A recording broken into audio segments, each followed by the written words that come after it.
What's up, IT Ninjas? Hit the like and subscribe button if you have not done so. Just takes a second. It really helps out the channel. Today we're going to take a look at mounting an ISO on a SuperMicro server's IPMI interface. IPMI, or Intelligent Platform Management Interface for SuperMicro, is the remote management console similar to Dell's iDRAC or HP's ILO. And we would use this feature to run install media on the server remotely, just like if it would have a CD in the tray or a USB device connected. So let's go over some steps. Log into your IPMI interface and navigate to the Remote Control tab. Click Remote Console on the left-hand side. If the current interface is HTML5, click the option to change the interface to Java plugin and save. Click Launch Console. Download the launch.jnlp Java file. If this is the first time you're running the Java plugin, you'll need to install Java.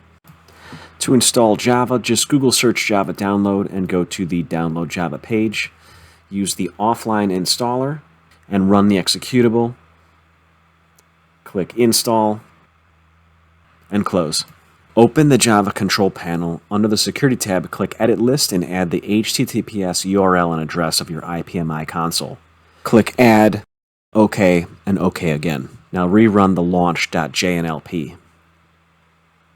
Click OK on the browser executable warning. Click Continue.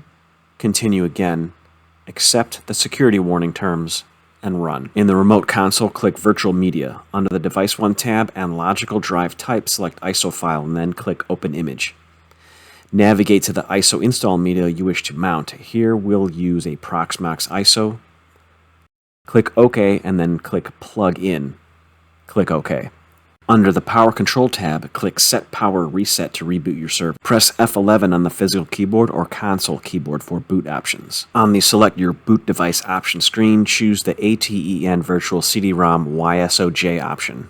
The server will now boot into the mounted ISO. Thank you for watching, and hit the like and subscribe button. Let me know if this information was helpful mounting an ISO on your SuperMicro server's IPMI interface in the comments. See you in the next video, and let's ninja fix it.